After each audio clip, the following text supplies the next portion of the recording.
Miraculous introduces some of the craziest powers and concepts, but they aren't even used to their full potential. Some abilities feel unbalanced, others lack creativity, and a few just don't even make sense. I'm bringing down the biggest issues with how powers work in the show and sharing how to fix them for a more exciting and well thought out system. Miraculouses are ancient powers that have existed throughout the show's history. The two strongest are the Ladybug earrings and the Black Cat ring. They are meant to be the most powerful and keep the other Kwamis kinda in check. However, there's a major issue, especially with the Cat Miraculous. It's consistently portrayed as much weaker than it should be. Cat Noir is constantly being beaten by villains who shouldn't stand a chance against him. These villains are often just ordinary people granted abilities through the Butterfly Miraculous, which is supposed to be weaker than the cat. In theory, Cat Noir should have no problem handling akumatized villains in hand-to-hand combat, yet he's repeatedly defeated unless Ladybug is there to help him. This undermines the whole idea that the two most powerful Kwamis are on equal footing. That brings us to another problem, the balance between Ladybug and Cat Noir. The Cat and Ladybug Kwamis are meant to be equally powerful, canceling each other out, but in practice, Ladybug is constantly favored. She solves the problems, defeats the villains, and takes center stage, while Cat Noir is treated more like a sidekick. There's no reason Ladybug should be stronger than Cat Noir, especially when you consider who they are behind the mask. Adrian is strong, fit, and athletic, participating in multiple physical activities that would make him a great fighter. Marinette, on the other hand, is clumsy and struggles to think straight most of the time, yet in battle, their personalities completely shift. If the show wanted to establish balance, it should play to their strengths. Adrian, with his athleticism, should be the strong fighter, while Marinette, with her creative thinking from fashion design, should be the better problem solver. This would truly make them equal and reinforce what makes them valuable to each other as a team. Now let's talk about the Kwamis. There are over 19 so far, each with a unique ability, or at least they're supposed to be unique. In reality, many of them are just duplicates. If we're gonna fix how powers work, we're gonna have to remove or rework some of these little guys. First up is Ladybug's power. Tiki, the Kwami of creation, gives Marinette the ability to summon a Lucky Charm, an item she must figure out how to use. But this doesn't make much sense. Her power is creation, not problem solving. The show also blurs the line between creation and luck,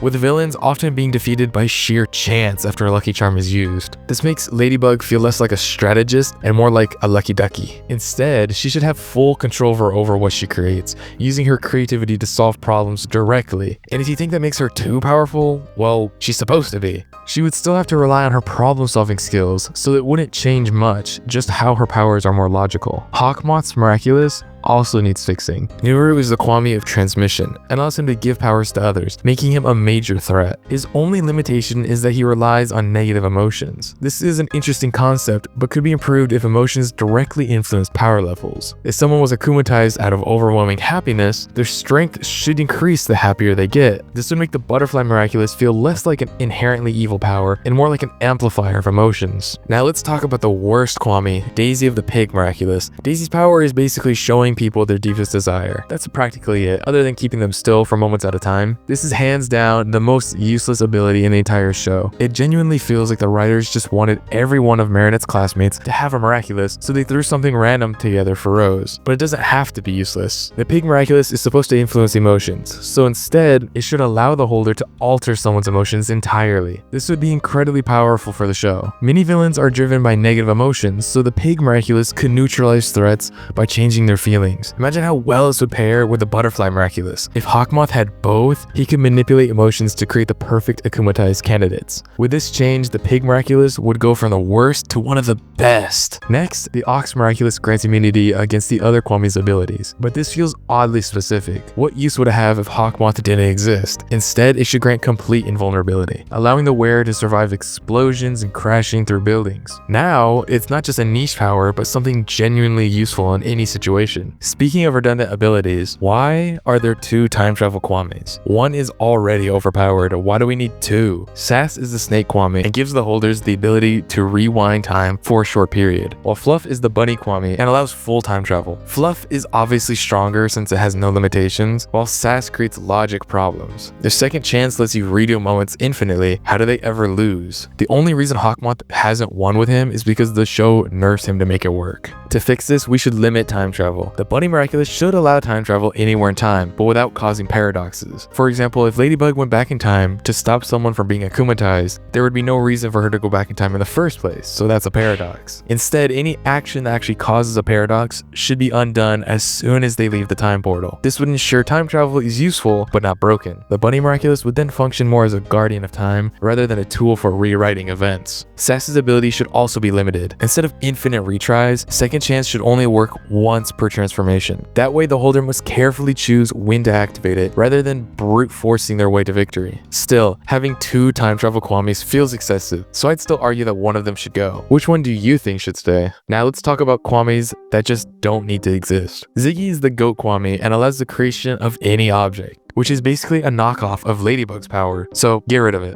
Roar, the tiger Kwami, has the ability to destroy whatever she punches. Sound familiar? It's basically Cat Noir, but with less personality. Another easy removal. Shupu is the monkey Kwami and lets the wearer mess around with other people's powers. Again, this is just a lazy way to resolve conflicts and doesn't feel like a real ability. Scrap it. Finally, we need to talk about Oriko, the rooster Kwami. Oriko gives the user the ability to grant themselves any power as long as another Kwami doesn't already have it. This is completely broken. It feels like the writers just wanted a catch-all solution for any problem they wrote themselves into. They've also spent so much time creating excuses for why Hawkmoth doesn't abuse his ability that it just makes everything more confusing. Not to mention, Hawkmoth already essentially has the same power. He can akumatize himself and give himself any ability. Plus, we've seen akumatized villains with duplicate miraculous abilities before, like Antibug and Illustrator. Rather than trying to force Oriko to work, it'd be easier to just remove the Rooster Miraculous altogether. Something that doesn't sit right with me is understanding what makes a great Miraculous holder great. Marinette is shown as an amazing Ladybug holder. She defeats villains, protects the public, and thinks on the fly. Nobody else should be as great a Ladybug as she is, right? The problem is that other characters achieve the same level of success when given the Ladybug Miraculous. Adrian as Mr. Bug takes some time to adjust but quickly adapts. Along with Scarabella and Kitty Noir, they perform just as well.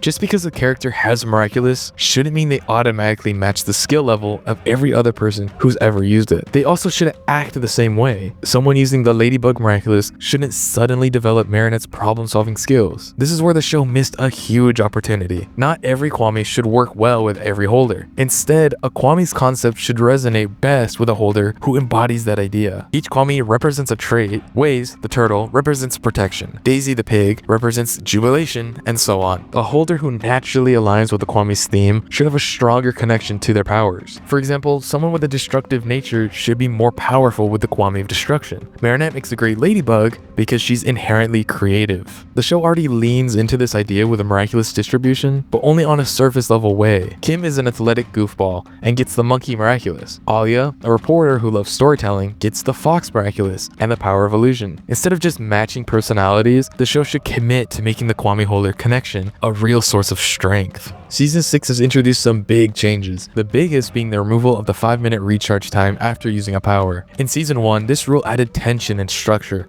but as the series progressed, it became a waste of time. Characters would constantly run off screen just to transform again. While removing this restriction helped the show's pacing, it also eliminated an important limitation. Ladybug is now able to spam Lucky Charms without any struggle, just completely removing the need for creative problem solving. It's even worse for other characters. Cat Noir never seemed like the biggest threat before, but now that he can use Cataclysm as much as he wants, his destructive abilities feel overpowered. A much better way to handle this would be to tie the power usage to the holder's stamina. They could use their abilities as much as they can physically handle, but each use would drain their energy. Stronger abilities like the Snake Miraculous's Second Chance would even take a massive toll, making it really difficult, but not impossible, to use repeatedly. This wouldn't just balance the characters, it would also lead to more compelling moments. Imagine a hero pushing through exhaustion to keep fighting, or passing out from overuse and having to de-transform mid-battle. It would bring back that element of risk without imposing a rigid time limit. Each miraculous suit comes with a different tool, but some characters barely get anything. Every hero should have a unique tool or ability that fits the power set. An example of this would be Pigella, as she has nothing. I think giving her a Ribbon Dancer's ribbon, which she can use like Multimouse's jump rope, would not just fit her design, but it would also provide a very useful tool for her. Other miraculous holders, like the dog and the rooster, also lack signature gear, which should be changed. Some heroes could also just receive passive abilities instead of objects. The Bee Miraculous, for example, should grant its users wings for flight without needing a power-up. Speaking of power-ups, Season 2 introduced themed transformation suits, water, ice, space, etc. It's clear these were designed more to sell toys rather than serve the story. Most of the time, their use feels unnecessary, as their abilities could be replicated with heroes' base powers. Another issue is the constant addition of new gadgets. Your Ladybug Yo-Yo originally had basic functions like communication and capturing Akumas, but now it's a smartphone, gas mask, jewelry maker, and even a portal to the Miracle Box. It's starting to feel like a silly version of Batman's utility belt. The best moments in Miraculous Ladybug happen when characters have to think creatively. Giving them unlimited resources removes that challenge. The show needs to dial back on the extra tools and let the heroes rely more on their wits. Miraculous Ladybug is fun, but its power system could be so much better with just a few tweaks. Unique strength for the holders, real limitations on abilities, and fewer overpowered gadgets would add so much depth to the show. But what do you guys think? Do you agree with my fixes, or would you change things differently? Let me know in the comments,